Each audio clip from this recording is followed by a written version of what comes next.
Bienvenidos una vez más a este su espacio Profundicemos. Hoy tenemos el final de cierre de esta interesante serie sobre la angelología. Hoy tenemos un invitado especial que nos estará ayudando a desarrollar el tema de los milagros. Los milagros, ¿qué son? ¿Existen? ¿Son reales? ¿Pasó en un tiempo? ¿Son producto de la imaginación? De la invención? ¿Pueden ser los milagros demostrados por alguna ciencia? Eso y más cosas nos estará diciendo nuestro hermano Crisnel. Bien, mis hermanos, Dios les bendiga a todos. Para mí siempre es un gusto estar aquí en esta casa. Y de verdad que sí, estamos aquí para compartir acerca de los milagros, ya que tenemos muchas cosas interesantes que decir en este día. Bien, Crisnel, ¿qué es un milagro, Crisnel? Bien, un milagro, según Orton Willy, del libro Introducción a la Teología, se entiende como la intervención divina en el curso establecido de la naturaleza, más allá de las limitaciones, o que si la naturaleza lo permite o no, porque el milagro siempre va orientado a Dios. Es la intervención directa de Dios hacia una situación X o Y. También podemos hablar que el milagro es el obrar de Dios porque para Él es normal, lo que para nosotros no es tan normal, porque el normal de Dios es algo sobrenatural para nosotros. Por ejemplo, para Dios hacer un milagro en cualquier aspecto de la vida es algo que Él puede hacer de manera fluida porque Él es Dios. Pero para nosotros ver esa manera fluida de Dios lo entendemos como algo que sobrepasa hasta nuestra razón. Cierto, cierto. Crisnel, ¿cómo yo sé que un milagro no es una cuestión que está en tu mente, una cuestión de percepción tuya? O sea, ¿cómo a mí me es evidente de que ha habido un milagro? Muy bien. La evidencia de los milagros siempre se evidencian en la persona que ocurrió el milagro o en la comunidad que vio ese milagro nacer. Vamos a poner, por ejemplo, la palabra de Dios en Marcos capítulo 2, versículo 1 al 12. Vemos que Jesús está en una casa donde las personas no podían entrar y unos amigos van y llevan a un amigo que está paralítico, descubren el techo y lo descienden hacia el frente de Jesús. Por la fe de estos amigos, Jesús sana a ese hombre, hace un milagro con poder y con gloria, y se evidencian tres maneras de describir el milagro. Primero, lo describen como una facultad o poder, lo describen como una maravilla y lo describen como una señal. Okay. ¿Cómo podemos configurar esto en lo que acabamos de ver en ese versículo?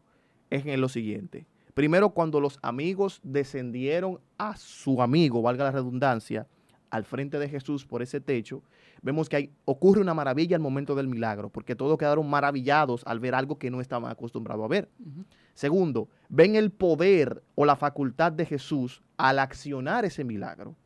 Y tercero, que no es menos importante, ven la señal de que el que hizo milagro es enviado de Dios y en su defecto era Dios. Crisnel, pero el ejemplo que tú me estás poniendo es un ejemplo bíblico. Y yo pienso que tal vez es fácil entrar a la Biblia y encontrar ejemplos de milagros y cosas así. Pero ¿cómo convencemos nosotros a una persona en tiempo actual, 2024, de que los milagros existen? Porque está bien, eso pasó en ese tiempo, esa época, pero en esta época siguen ocurriendo milagros porque hay personas que piensan que ya hay cosas que cesaron, o cosas que fueron producto a veces de la imaginación, sí, y que a la gente como que no le queda evidencia, vamos a poner entre comillas, de que ciertamente algo milagroso ha ocurrido. Perfecto, Jonathan. Mira, existen dos posturas, me gustaría mencionarlas aquí, donde una cree que hay dones que son maravillosos, dones especiales, donde están dentro de esos dones los milagros que ya cesaron. Y otra postura que también establece de que no han cesado, que continúan. La primera que mencioné se llama el cesacionismo y la segunda se llama el continuismo. ¿Qué sucede? La persona, para ver la evidencia de que ha ocurrido un milagro en nuestros tiempos, debe ir apegado a la veracidad de cómo se presenta ese resultado. Okay. Vemos que Dios obra el milagro en una persona. Eso siempre va a ser muy particular en la persona. Esa persona puede decir, Dios me sanó de esto, Pero si tú no tienes una evidencia para decir que tú sufrías de esto, y en el punto B Dios te sanó, entonces para el otro va a ser difícil. Para tú creer de que Dios sanó a esa persona, tienes que utilizar la fe. Creerlo por fe de que Dios lo sanó a él. Ahora existe otro punto, como hablamos del versículo bíblico. Hay enfermos que tienen toda la vida en nuestras comunidades, en nuestra sociedad, que Dios de un momento a otro lo sana. Y tú sabías que ese enfermo estaba así y Dios lo sanó. Y tú te maravillas y hasta las personas vienen y ahí pasan a los pies de Cristo. ¿Por qué? Porque vieron un milagro acontecer. Ahora, creo que la manera más importante, la evidencia más contundente de hablar de los milagros es acerca de la historia. En la historia conocemos personas que han sido sanados por el poder de Dios y han manifestado esa sanación y han demostrado con resultados clínicos de un momento que sentía algo y otro momento que ya ese algo desapareció. Okay. Por ejemplo, en una ocasión, Elizabeth Martí, una de las sobrinas de Luisito Martí, pertenecía a la iglesia Puerta del Cielo del pastor Luis Felipe Berroa, llevó a su esposo a la Plaza de la Salud, creo que fue a Sedimá. Y en la Plaza de la Salud, él no le daba ninguna oportunidad de vida. Ellos tienen todas las documentaciones. Fue a nuestra congregación a predicar y evidenció todo eso. Y los mismos médicos, tú vas allá y le preguntas el nombre de su esposo, que ahora no me viene a la mente, y tú te vas a dar cuenta de que Dios obró un milagro en ese hombre y los médicos te lo evidencian. Sí, médicamente eso es imposible, pero Dios lo hizo con esa persona. Y muchos de los médicos se convirtieron a Cristo también. Wow. O sea que por la historia, como te voy diciendo, es que se evidencia de la manera más fuerte lo que ha ocurrido un milagro en una persona. Entonces, Crisnel, ¿pueden las ciencias médicas o alguna de las otras ciencias explicar ciertos fenómenos a lo que nosotros le llamamos milagros, sí o no? Sí, mira, la ciencia en cierto sentido puede explicar que ha ocurrido un milagro con el método de observación. Okay. Observa a la persona, se da cuenta del que el comportamiento que tenía antes no se correlaciona con el que tiene después del milagro, pero esto es muy difícil de comprobar. Inclusive los científicos que han determinado esto entran en contradicción entre ellos mismos, pero siempre va a haber un divorcio entre lo que dice la ciencia y lo que demuestran los milagros. Autores filósofos, que siempre lo voy a mencionar, entraron en asuntos de contradicción con la ciencia, porque la ciencia no todo lo puede demostrar. Okay. La ciencia se basa en demostrarlo todo, pero no todo lo puede demostrar. Según Tomás de Aquino, que se ligaba mucho con el pensamiento de Aristóteles, con la metafísica, ellos establecen que hay sentimientos que vienen de nuestro corazón, que vienen de nuestra mente, que la ciencia no puede demostrar. Por ejemplo, el odio, el amor, el celo, la envidia, eso la ciencia no lo puede demostrar. Yo no te puedo hacer un análisis de la sangre y decirte, no, tú sientes amor por fulano. Cierto. Son asuntos que lamentablemente la ciencia no llega hasta ahí. Pero sí nuestros sentimientos, sí hay una intervención divina que, aunque ellos todavía no puedan demostrar, que yo sé que en su tiempo, cuando Dios lo permita, lo van a poder demostrar la existencia real de todo lo divino, perteneciente de Dios, es que vamos a ver cómo podemos ver esos milagros que acontecen en la vida de una persona. Ok. Tú me has mencionado, Crisnel, un ejemplo bíblico de los amigos que llevaron a un amigo a donde Jesús, Sí. ¿verdad? Lo manifestaste de tres maneras ahí, que la percepción, cómo la gente lo percibía. Me mencionaste el ejemplo también de esa persona que pertenecía a la iglesia del pastor Berroa. También Dios le bendiga al pastor. Y veo que también de alguna manera las mismas ciencias médicas o algunas cosas, ¿verdad? Mediante el método de observación, pues quedan en evidencia de que esta persona sufría de esto y miren, ahora no sufre de eso. Entonces, ¿puede la ciencia evidenciar efectivamente que ocurrió un milagro? ¿O tú entiendes que de alguna manera se hacen lo loco en algunas áreas? Como que pasa algo milagroso, pero ellos no quieren decir que es algo milagroso. Quieren buscarle una explicación así como medio... Exactamente. Mira, nosotros no estamos limitando nuestra conversación y no lo veo mal, pero hay que ampliarla. Claro. Que el milagro se va a la sanidad. El milagro es muy abierto. Por ejemplo, en Moisés, lo menciono esto es para darte la respuesta. Moisés, cuando descendió las plagas, que se conocen como las 10 plagas de Egipto, esos son milagros de Dios. Dios evidenció su poder en ese lugar. Sí. También cuando Elías desciende fuego del cielo, son milagros que Dios hacía mediante a un ser humano, porque Dios siempre utiliza un ente para manifestar su poder. Okay. Ahora, ¿qué milagro los científicos se preguntaban que sucedió en la historia? Ellos hicieron un recuento porque tienen una computadora, no recuerdo en qué país, donde faltaba un día, estaba un error. Eso salió en las redes sociales, eso ha sido muy evidente. El eslabón perdido. Y ese día ellos no lo encontraban. Más un científico que había sido cristiano y ya se había apartado, decía, pero yo creo que yo tengo la solución.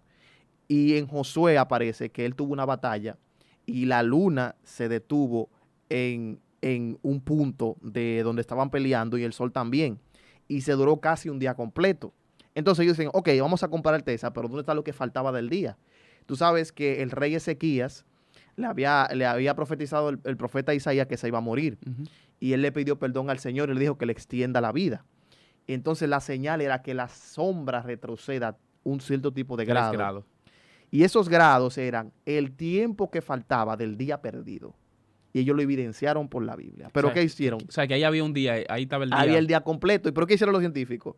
Como tú dijiste, se hicieron lo loco, se hicieron lo que no saben. Exacto. Y porque hay una mala concepción en la ciencia. Decía Albert Einstein, la mucha ciencia te acerca a Dios, pero la poca ciencia te aparta de Dios. Yo creo que si ellos se sinceran ellos mismos, dejan su orgullo de científico, evidencian de una vez por todas de que la intervención divina siempre esté presente desde la fundación hasta nuestros tiempos.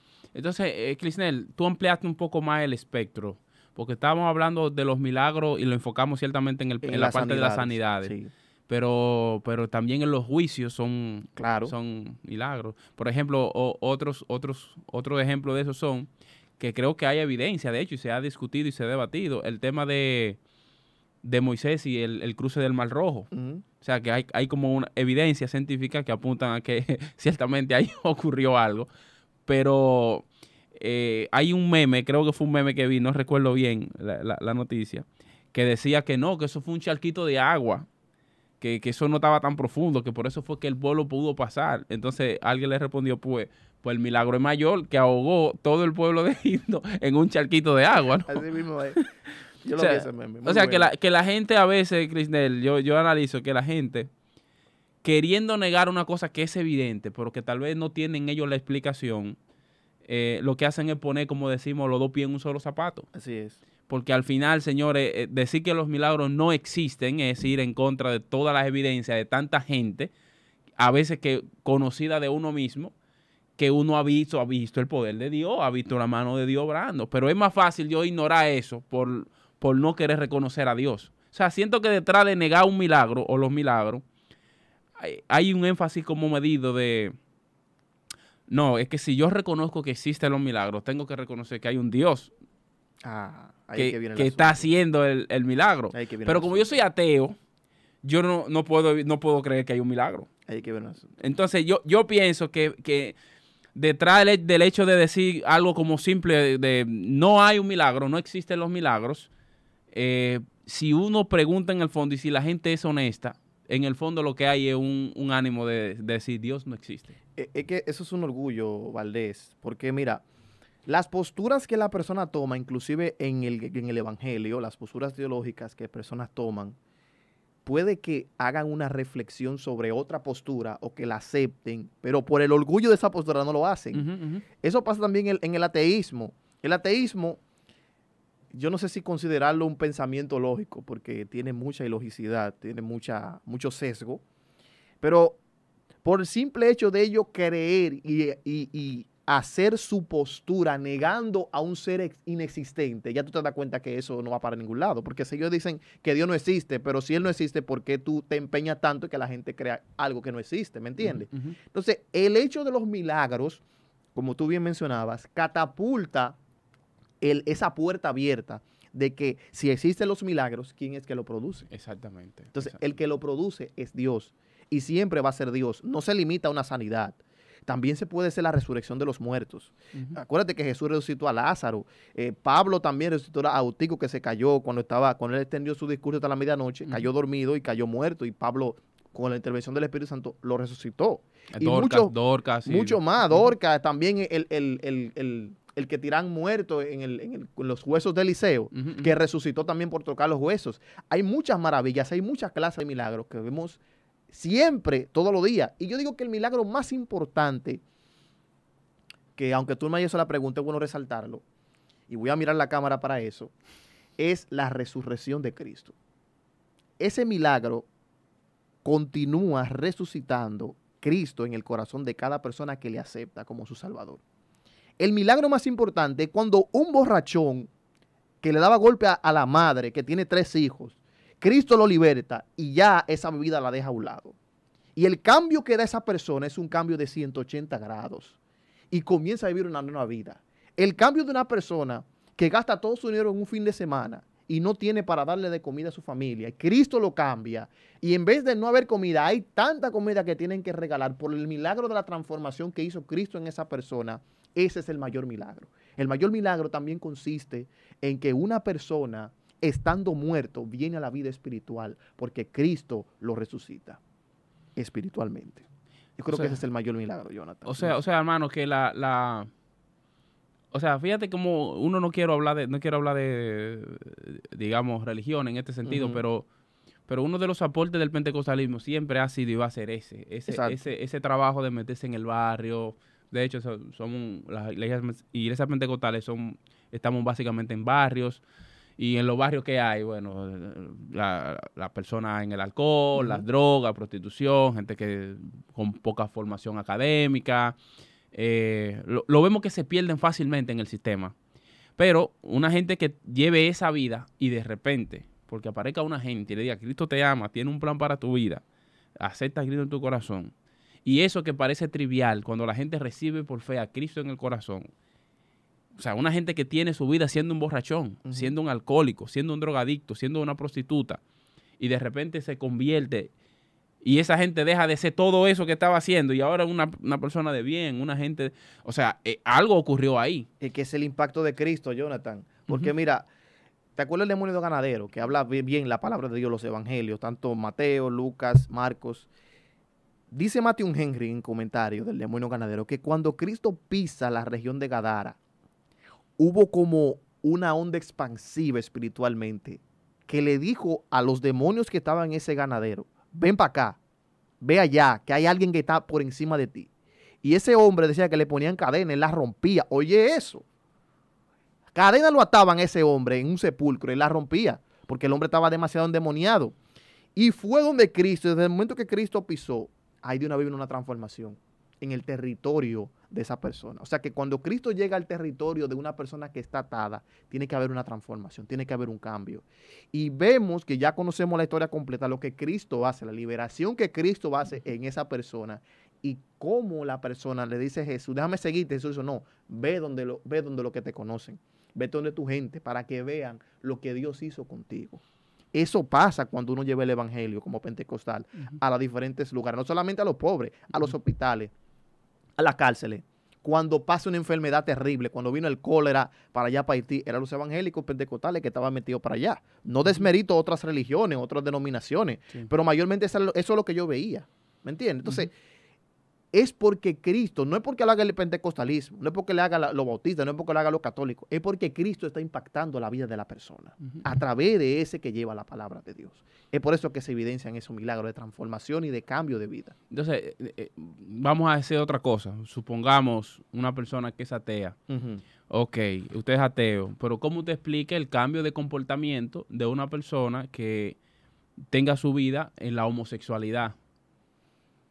Decidió meterse a la homosexualidad, haciendo hombre-mujer, y de repente se convierte y vuelve a su estado natural, ¿verdad? Biológico, el sexo en el que nació biológicamente, y esa persona testifica que Cristo lo hizo. Claro. Entonces, volvemos al punto inicial. Ok, ¿cómo usted explica eso? Es que eso no hay ciencia. O sea, la ciencia puede llegar a una explicación, pero no te la va a hacer relucir. Porque la gente dice, oye, qué contradictorios son las personas. La gente nace así, homosexual, o no tenemos nada en contra de ellos. Lo amamos en el amor de Cristo y queremos que Cristo los transforme. Pero dicen que nacemos así, esto. Pero entonces cuando Cristo lo transforma, vuelven a como nacieron. O sea, ahí tú te das cuenta que hay un flagelo, que no hay algo normal en ellos. O sea, que no nacen así. Cristo hace la transformación en ellos. Pero la gente, como te dije, está anclado al orgullo y no quiere creer en ese milagro, en esa transformación, para no aceptar que hay un Dios en el cielo al que tienen que dar cuentas. Porque cuando tú ves un homosexual en el barrio que es transformado, que anteriormente tú lo veías con peluca, con pintalabio, y ahora tú lo ves con una Biblia de valor en el brazo, hasta con su familia, hacen su familia, sí, se casan y todo, y no vuelven otra vez a eso mismo. Ve también una lesbiana que Dios la transforma y tiene su familia también. Pero la gente que ve eso, que sabe que fue Dios que lo libertó, que está consciente de esa evidencia contundente, no viene a los pies de Cristo. Y eso da mucha pena. Entonces, yo creo que no sé, no sé cómo tú lo vas a entender esto, pero por ejemplo, Crisnel, es cierto que está el ateo que quiere ignorar las evidencias de milagros como estos. Porque son milagros, lo que pasa es que tú no lo entiendes así. Porque tú no lo entiendes así porque que tú quieres. Tú sabes que en el momento que tú afirmes que sí, que eso es un milagro, entonces hay que buscar la fuente de ese milagro. Sí. Entonces, si caemos en Dios, ya tú no quieres esa conversación. Tú no estás preparado para esa conversación. Pero a mí me preocupa el otro grupo que sabe que de verdad Dios es real y que fue Dios que lo hizo. Es evidente para ellos, pero tampoco se convierten. Eso también es. Acuérdate que Jesús dice, al hijo a los fariseos, ustedes saben porque ustedes no creen que yo he venido del Padre y que he hecho estos milagros y prodigios y que yo salí del Padre por la dureza de su corazón. La persona se endurece el corazón para creer en el Señor. Yo he diseñado un término para eso. Eso se llama una resistiología. ¿Cómo? Es un término que yo digo que es una rema del cielo. Hay que acuñar una resistiología. Atención a la Real Academia de la Lengua. En la persona para creer en Cristo. Óyeme, porque he conocido gente que ha tenido accidente aparatoso, que hubiera quedado su cuerpo en el accidente y salen vivos y no creen en Dios. Gente que Dios le ha sanado a su mamá, a su papá, a sus hijos y se resisten en creer en el Señor. Un gran predicador pentecostal que todavía sigo viendo su mensaje, Gigi Ávila. Dios tuvo muchas evidencias de milagros y de sanidades con él. Y él decía, hay gente que Dios la sana en las campañas y no se convierte. Y Dios la sanaba y la libertaba. Y hemos sido testigos. Yo presencié una vez, eso va a chocar un poquito espinoso. Cuando TV Yoso vino aquí al país, yo seguí a TV Yoso a las redes sociales, yo vine al Centro Olímpico, y yo en mi vida nunca había expectado esto. Cuando TV Yoso terminó de orar por ministración, él subió al altar y dijo, ahora Dios le va a poner la mano en su espíritu a todas las personas para que sean libres, para que se sanen. Y yo, normal, me puse a orar. Y algo me dijo como que, abra los ojos. Y cuando yo abrí los ojos, mi hermano, mira, Dios es mi testigo. Yo vi gente en silla de ruedas que se paraban sin él ponerle la mano, desde allá del púlpito orando. Gente vomitando tumores, vomitando cosas. Y yo dije, pero ¿y qué es esto, Dios mío? Nunca en mi vida había visto eso. Y aún así, gente que le pasó eso, no se convirtieron al Señor. O sea que hay un endurecimiento, una resistiología en la persona que le impide aceptar y buscar de Dios.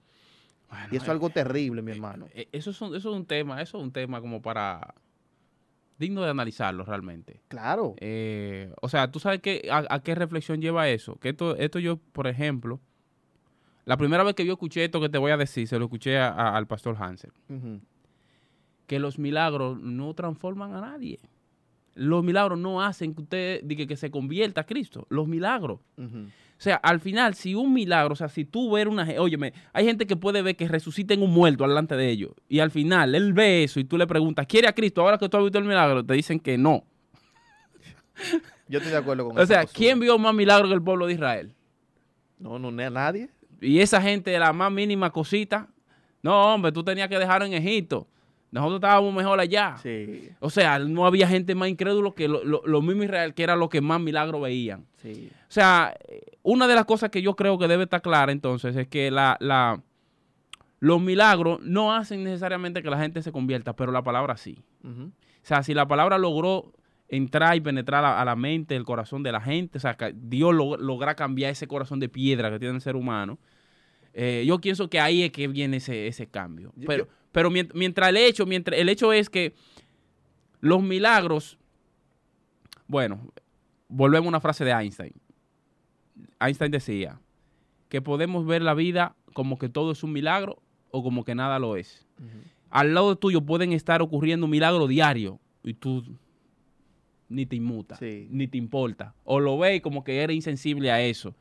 O todavía lo ve, lo persigue, o sea, lo percibe y demás, pero te hacen la pregunta, ¿quiere a Cristo ahora que tú has sido testigo evidente del milagro? No. Entonces, yo pienso que esa parte es importante, que nosotros tenemos que entender que las campañas que nosotros hacemos en la calle, el énfasis no debe estar en el predicador cuando dice, yo era un drogadicto, yo hacía esto, yo robaba así, yo hacía esto. Ok, perfecto. Tú duras media hora diciendo eso y 5 minutos que Cristo te transformó y tú esperas luego hacer el llamado y que la gente se convierta porque tú le dijiste media hora lo que tú hacías, cómo tú vivías y cómo tú te comportabas.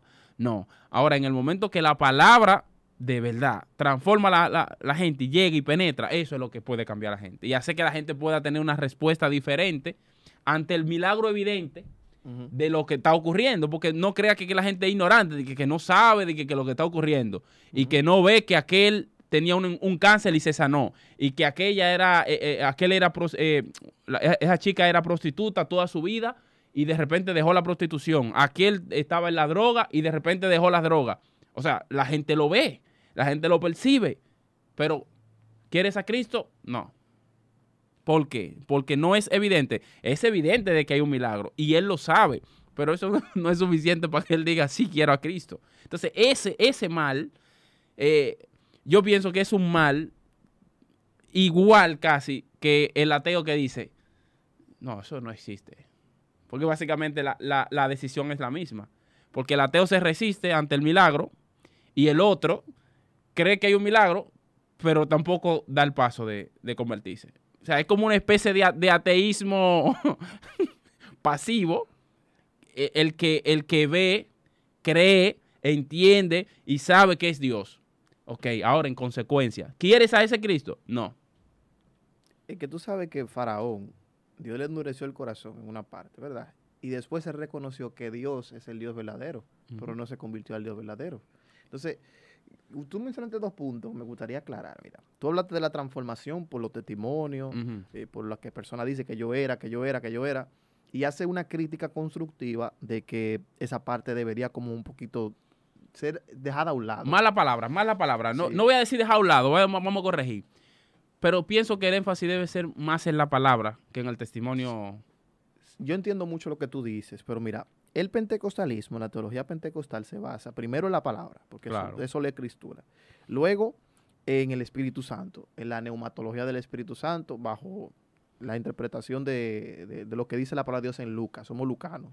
Y tercero, el testimonio. Eso es algo fundamental. Pero no el testimonio mío y tuyo, es el testimonio de Cristo. Sí, pero el testimonio también se arraiga a lo que tú eras y como Cristo te sacó de ese lugar. Porque esa es la persona, eso es como la forma de tú llegarle a una persona que no tiene un nivel educativo de una manera vasta. Entonces, entiendo esa parte. Cuando nosotros en una campaña decimos, yo era esto y ya Cristo me transformó, a lo mejor para nosotros que tenemos un nivel de educación un poquito más superior, digamos, pero básate en la palabra, lleva un mensaje más expositivo, un mensaje más bíblico, pero al que no sabe, al que no llegó ni siquiera a un 8º grado, al que no llegó ni un bachiller, al que está en esa situación de que sí es drogadicto, pero está buscando a esa persona que le dice, yo le di una solución, Cristo me sacó de ahí, puede ser una esperanza grandísima que Dios le está hablando, porque que uno no sabe cómo Dios le va a ministrar al otro. Conocemos que el Espíritu Santo convence de pecado, que Él es el que convence, Él es el que transforma a la gente. Pero yo no sé cómo Dios lo va a hacer. Está bien, yo estoy usando un testimonio que es válido conforme a mi teología pentecostal, pero yo no sé cómo Dios lo va a sanar. Sí, pero a un paréntesis ahí. ¿Cómo Dios lo va a salvar? Yo estoy de acuerdo con como tú lo planteas. El problema es, Crisnel, que yo no puedo invitarte a ti.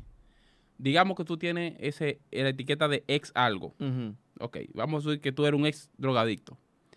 Y yo te invito a 3 días de campaña en la calle, por mi sector, y tú el primer día me vas a contar tu testimonio. Está bien, válido. Digo, ok, chévere, me contaste tu testimonio. El segundo día, vuelve y me cuenta tu testimonio.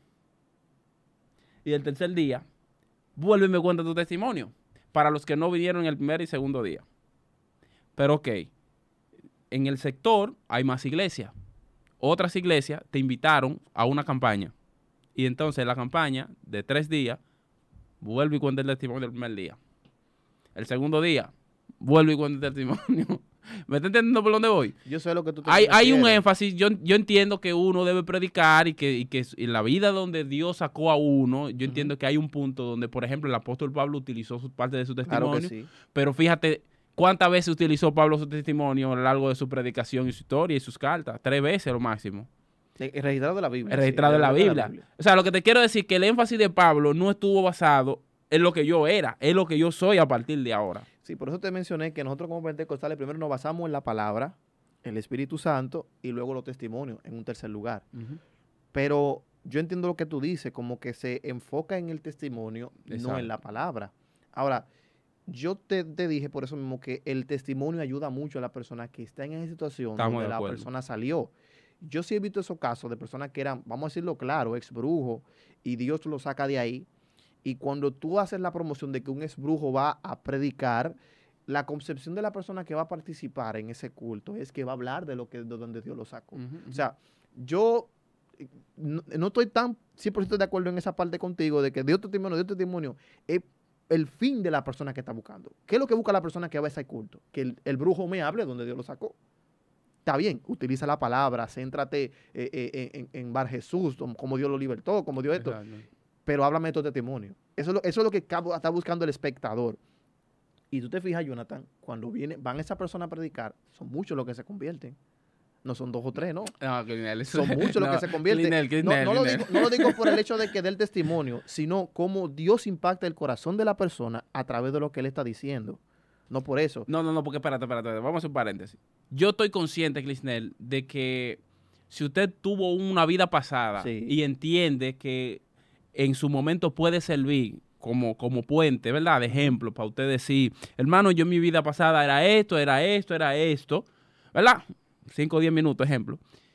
Pero el Señor ha hecho esto en mi vida, ha hecho esto en mi vida, ha hecho Cristo, la palabra, eso cambia totalmente el mensaje. Pero yo no puedo pasarme, Clisnel, 3 días de campaña diciéndote 1 hora de mi testimonio de cómo yo enrolaba, cómo yo robaba, cómo yo atracaba, y a los últimos 5 minutos, pero aquí está la palabra, y el Señor te quiere libertad. Viejo, pero tú lo que me hablaste fue de cómo robar y cómo adulterar y cómo pegar cuernos. Así no. Lo que pasa es que tú lo ves desde ese punto de vista. Porque ahora mismo, por ejemplo... ¿Cómo tú lo ves? Perdón, yo lo veo así, pero ¿cómo tú lo ves? Yo lo veo una manera de evangelizar. El testimonio. El testimonio. Porque tú utilizas de donde Dios te sacó para tú ministrarle a la otra persona, aunque tú dure 3 días. Ahora, lo que podríamos mejorar de esa parte, que eso sí yo te lo acojo a lo que tú planteas, es bibliatizarlo o aplatanarlo la Biblia. Por ejemplo, utiliza el testimonio de Bar Jesús, por si tú eres un brujo, o cualquier testimonio, o cualquier texto bíblico que te ayude, te apunte a lo que tú quieres decir. Aunque tú te pases el mensaje entero haciendo tu testimonio, pero utiliza citas que sustenten lo que tú estás diciendo. Correcto. Eso sí yo te lo puedo comprar. Pero yo no le veo, vamos a decir así, algo oxímoron o un óbice a eso, un óbice, una contraposición a lo que tú quieras decirme en un testimonio que impida el plan de salvación, porque la gente se convierte, claro. La gente es transformada. Ahora, que la iglesia como tú y yo tenemos cierto tipo de nivel leyendo la palabra, queremos ser edificados, no lo tengamos de la misma manera que otro que no sabe nada y es transformado, es verdad, pero hay que preguntarse esa pregunta.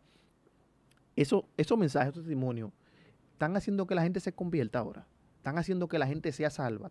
Yo creo que no. Salga del punto. Yo creo que no, pero ¿qué tú crees? Bueno, según mi experiencia, porque hay que hablar de la experiencia. Según mi experiencia, yo he visto que sí, que se transforma. Porque eso es un milagro. El hombre está contando el milagro que Dios hizo, sacándolo de la brujería, sacándole de la adicción, sacándole de adulterio, sacándole de la fornicación. Él está contando su milagro. Pero entonces tú estás entendiendo ahí, Clisnel, en esa parte, que en el fondo lo que hace que la gente se convierta es el testimonio de lo que Dios hizo conmigo, ¿no? No. Dios utiliza ese testimonio para salvar a las personas. No me metas por ahí, porque yo te voy a decir una cosa. El apóstol Pablo le contó el testimonio al rey Agripa. ¿Y qué le dijo el rey Agripa? Por poco me persuade a ser cristiano. Pero no es el que persuade. Si Dios en su misericordia lo hubiera persuadido ahí mismo, se hubiera convertido. ¿Me entiendes? Entonces, Dios utiliza los medios para que una persona venga a los pies de Cristo. Ok, ok. Yo conocí una gente que, dame escuchando a Marcos Witt, se convirtió en la canción Renuévame. Ya con eso, la persona se convirtió.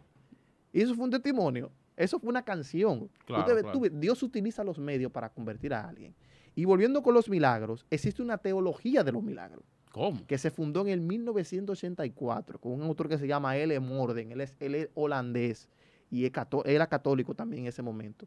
Y él establece toda una teología sistemática de los milagros y abarca la parte que no solamente se enfatiza en la sanidad, sino en todos los puntos. Entonces, me gustaría contar algo personal con relación a la teología de los milagros antes de que se acabe el programa.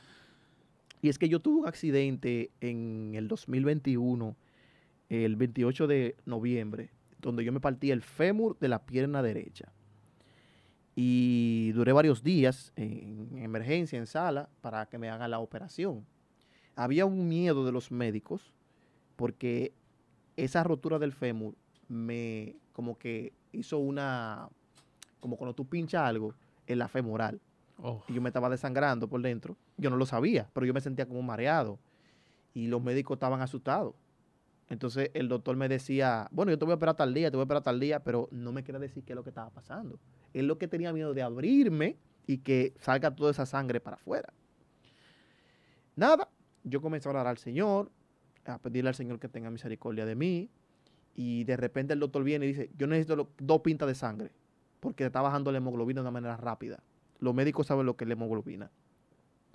Y yo digo, bueno, no sé lo que está pasando. Dios se movió de manera tan grande, muchacho, que yo no conocía a nadie que tenga banco de sangre, quién puede donar sangre, nada de eso. Y las personas que iban a donar sangre no podían porque en ese momento estaba el COVID y no se habían puesto la segunda vacuna. Yeah. Y Dios usó a Tony Anulfo, un amigo de nosotros que estábamos en el lugar donde me pasó el accidente, que se conoció una persona en un evento que era como la directora de todos los bancos de sangre que estaban en los hospitales. Wow. Y conectó con mi esposa y le dijo, ve a tal sitio y busca una pinta y ve al otro sitio y busca la otra pinta. Pero no teníamos cómo movilizarnos. Y ahí llegó mi pastor a la sala donde yo estaba y mi pastor dijo, pues vámonos. ¿Cómo Dios une esos puntos? Esos son milagros que van aconteciendo. Uh-huh. Y cuando permiten traer la pinta de sangre, que me van a operar al otro día, el doctor tiene miedo, porque eso está botando sangre a 2 manos ahí. Y cuando me operan, que termina la operación, me dice el ortopeda a mí, mira, tú acabaste de recibir un milagro. Yo pensé que eso iba a estar lleno de sangre, eso estaba sequecito y la femoral estaba sellada. Wow. Un médico me dijo eso. Un científico de la medicina. Dios hizo un milagro en mi vida. Y eso a mí nunca se me va a eliminar. Yo tengo un hierro en mi pierna. Cada vez que camino y coge un poquito, yo no me siento mal ni nada de eso. Yo me siento contento porque Dios hizo un milagro en mi vida. Wow. Y eso es un milagro que Dios hace y sigue haciendo en este tiempo. Aunque otras posiciones digan que no. Y me gustaría también hablar de un punto que mencionaste. Y tú decías como que los milagros no son lo que lleva a la persona a convertirse. Uh-huh. Y es cierto. Pero acuérdate que los milagros fueron el respaldo vamos a decir, por excelencia de los apóstoles en el libro de los Hechos, uh-huh. Cuando ellos entraban a las ciudades, hablaban de Jesús, pero también hacían los milagros, uh-huh. Hacían los prodigios. Jesús también lo mandó en Mateo 10, a la misión de los 12, vayan, entre, echar fuera demonios, sanar enfermos y todo eso, porque son milagros que Dios permite hacer. Y como estamos en la serie de angelología, creo que también viene por ahí una serie de demonología. También Dios le da un milagro, es echar fuera un demonio. Uh-huh, uh-huh. Eso es parte de los milagros. Cuando una persona llena del poder, la autoridad del Señor, echa fuera un demonio y que la persona es libre, eso es un milagro. Sí, sí, definitivamente. O sea, Clisner, esa parte que tú mencionas, a mí me gusta, quiero hacer un énfasis ahí para aclarar. Tú sabes que, por ejemplo, Juan el Bautista, uh-huh. la Biblia dice, Jesús diciendo de Juan, que de los nacidos de mujer no se ha levantado un profeta mayor que Juan el Bautista. ¿Y dónde te queda Elías? Espérate, oye esto, Clisner. Pero la Biblia no registra ningún milagro de Juan el Bautista. Exactamente. Entonces, al final, ¿qué es lo que hace grande a Juan? Juan hablaba con una autoridad que Juan no necesitaba evidencia de lo que él estaba diciendo, porque la gente le creía a Juan. Uh-huh. Y de hecho bajaba a ser bautizado por él. Claro, hay otro versículo, Dios, qué rico ese versículo, que si si en 2 ciudades, la Biblia menciona 2 ciudades de Jesús, que si se hubiesen hecho los milagros que se hicieron en la ciudad que Jesús estaba hablando, no recuerdo el nombre. Uno era Corazín y Ajá. no recuerdo la otra. Exacto. Bueno, que si se hubiesen hecho los milagros que se hicieron, que se estaban haciendo en su tierra, en esa ciudad, esa gente se hubiesen convertido. Oye bien, pero el endurecimiento del corazón a veces, el corazón de la persona es tan grande que tiene Dios a veces que enviar a Clisnel, ve, predícale. Pero igual que Jeremías o Ezequiel, ve, predícale. Pero ellos no te van a creer. Ellos no se van a convertir. De hecho, tú lo vas a predicar, ellos no se van a convertir. Sí. Pero Dios, como sabe que te está mandando a un pueblo tan incrédulo y tan... Dios tiene que permitir que ese mensaje venga acompañado de milagros para que a ellos les quede evidencia y después ellos no digan que no, que ahí están las evidencias. Yo respaldé mi palabra que mandé por el profeta. Entonces, al final de todo eso, Clisnel, yo lo que veo es a un Dios haciendo cosas para dejarle al hombre en evidencia. Primero se le reveló en la conciencia. Dios se le hizo evidente en la conciencia del ser humano. Dios se reveló en su palabra, ¿verdad? Reveló su palabra. Se reveló por medio del Hijo y todavía sigue revelándose por medio de las señales a través de los siervos que Él manda. Pero el problema es, Clisnel, cuando yo decido desechar todas las evidencias de todo lo que está pasando, del cielo, de la tierra y de lo que pasa de manera personal en mi vida, de lo que pasa en mi familia o en mi entorno, y me cierro, Clisnel, y no importa lo que yo vea, yo digo que no me voy a convertir. Es que hay gente que son duras, y eso viene por una esencia del humanismo. O sea, el humanismo lo que hace es que centra al hombre como el principio del universo. Exacto. Y dio paso al escepticismo, a la gente que son escépticos. Y de un tiempo para atrás eso es política ya, hay una acción de desmitificación o vamos a decir, quitar la divinidad de Cristo. Y hay introducido eso a la teología, diferentes posiciones que le quitan la divinidad a Cristo, que Cristo no es Dios, que Cristo es un ser humano, que Cristo no es tan relacionado a lo divino. Y hablamos de los padres de la iglesia, donde hablamos de posiciones que en este tiempo están predominando en muchos pensamientos de las personas. Sí. ¿Y qué es lo que hace? Que cuando ocurre un milagro, en vez de esa persona convertirse, lo que hace es que eso es montado. No, eso fue que le pagaron a esa gente para que haga eso. El milagro que yo mencioné hace unos minutos, van a haber gente que van a decir, no, eso fue mentira, eso fue que él se lo compuso con él. Y yo sé que tú no sabías eso que me había pasado. No. Y ni el varón que también está ahí tampoco sabían eso. Pero Dios lo hace así. Y me gustaría aprovechar este momento que todos los que están viendo el video, abajo, como dice los demás youtubers, pongan el milagro que Dios le hizo para que nosotros seamos edificados también. Y antes de terminar el programa, vamos a hacer una oración. Porque Dios puede usar a nosotros para que haga un milagro en una gente que no está oyendo también. Correcto. Así que tú nos das la seña para eso. Todos lo vamos a creer, menos los cesacionistas. Exactamente. Bueno, el cesacionismo, mira qué curioso que tú lo mencionaste. El cesacionismo, el padre de ellos fue San Agustín de Hipona. Y mira qué cosa con Agustín. Cuando Agustín no cree en eso de los milagros, porque ya él dijo que eso se quedó en la era de los apóstoles, él está en su casa y se está encendiendo un monasterio, porque San Agustín era católico. Y él inclina su rodilla al Señor y le dice, Señor, si tú haces milagros, si es verdad que los milagros continúan, yo te pido que tú apagues el fuego del monasterio. Y lo apagó. Dios lo apagó y lo llevaron a echar fuera un demonio. Pero eso está en la biografía. Eso está en la historia. Déjame ver. Bueno, en el libro La Ciudad de Dios, en su libro número 8, en su capítulo 16, se puede buscar eso. Oh, wow. Dice, el milagro es un hecho de algún modo natural de San Agustín, pero al final de su vida Dios lo puso para apagar incendios y echar fuera demonios. Wow. Al final de la vida de San Agustín. Él iba a los lugares, lo buscaban y San Agustín echaba fuera demonios. O sea, el que autorizó, ¿cómo se dice? El padre del cesacionismo, ya no es cesacionista, ahora cambia a ser continuista, porque tiene una experiencia personal. Y muchos cesacionistas, que me gustaría también que comenten en el video, que han salido del cesacionismo para el continuismo, han experimentado el milagro. Entonces, Clisnel, finalmente, ¿los milagros existen? Los milagros están evidentes, completamente pasando a diario.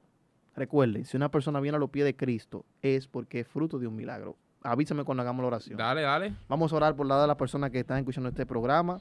Y si esa es la voluntad de Dios, que haga su milagro. Padre, te damos gracias por este tiempo que hemos compartido, Señor. Creemos en el poder de tu Espíritu Santo, en el poder que hace la sanidad, en el poder que obra el milagro. Mira los que no conocen de ti, sálvalos, Señor. Los que están enfermos, sánalos. Los que están atados, libértalos, Señor. Queremos de que ocurra un milagro, pero no es cuando nosotros queremos, sino conforme a tu voluntad, Señor. En el nombre poderoso de Jesús. Amén. Amén. Esto fue un episodio más de su programa Profundicemos. Dios le bendiga.